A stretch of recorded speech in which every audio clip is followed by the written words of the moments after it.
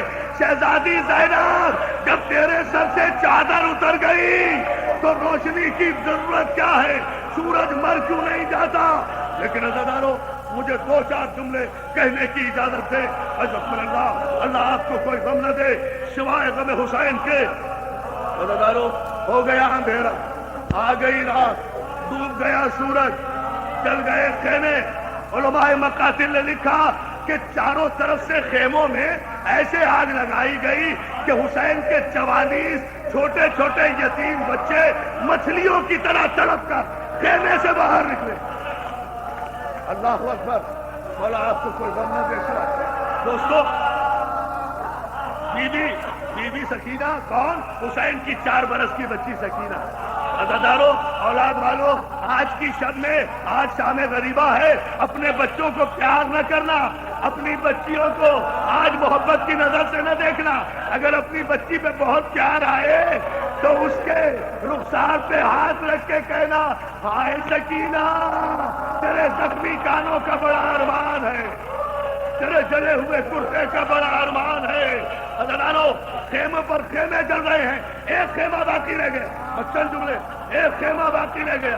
حمید ابن مسلم کہتا ہے میں نے دیکھا کہ ایک شیر دل خاتون ایک جلتے ہوئے خیمے میں داخل ہوئی اور تھوڑی دیر کے بعد وہ اپنی پشت پر ایک بیمار کو لیے ہوئے آگ کی لپٹوں سے دامن بچاتی ہوئی خیمے سے باہر آئی. شانہ ہلایا، بیٹا سجاد ہم غریب ہو گئے، آنکھیں کھولو، ہمارے خیمے جل گئے. مولا آپ کو سلامت رکھے. اجزاکم اللہ. بہت قیامت کی رات ہے. عزادارو 9 محرم تک تم نے حسین کا ساتھ دیا. دیکھو آج شام غریبہ ہے، آج زینب کا ساتھ دو. زینب اکیلی رہ گئی، ام کلثوم اکیلی رہ گئی. بی بی سکینہ ہمارا سلام، لٹی ہوئی چادروں پہ ہمارا سلام، پھٹے ہوئے رخساروں پہ ہمارا سلام. رات ہو گئی، اندھیرا چھا گیا مقتل میں. آخری جملہ، اندھیرا چھا گیا مقتل میں. بی بی زینب نے ایک جلی ہوئی طناب کو کھڑا کیا، سارے بچوں کو جمع کیا، گن کر دیکھا سب بچے تو موجود ہیں، سکینہ نظر نہیں آتی. آواز دی بہن ام کلثوم، سکینہ نظر نہیں آتی. ام کلثوم نے کہا بہن آپ مقتل کی طرف جاؤ، میں دریا کی طرف جاتی ہوں. سکینہ یا عباس کے پاس گئی ہوگی یا حسین کی طرف. کلثوم دریا پہ پہنچی، زینب مقتل کی طرف. بھائی علی کی بیٹیوں پہ کیا وقت آ گیا تھا. دریا کے قریب جا کر ایک بازو بریدہ راستے کو دیکھ کر زینب ام کلثوم کہتی ہے عباس سکینہ تو نہیں آئی. میرے غازی کا لاشا دریا پہ تڑپنے لگا، شہزادی نہیں. ادھر زینب ایک نشیب کے قریب پہنچی، سکینہ آواز دو میرے لال. عزادارو جب نشیب کے قریب شہزادی زینب گئی، نشیب کے ایک لاشے پیسر سے آواز آئی زینب آہستہ بولو، آہستہ بولو، سکینہ میرے سینے پہ سو رہی ہے. حسین سکینہ یہاں تک کیسے آ گئی؟ زینب قریب پہنچی، سکینہ کو اٹھایا.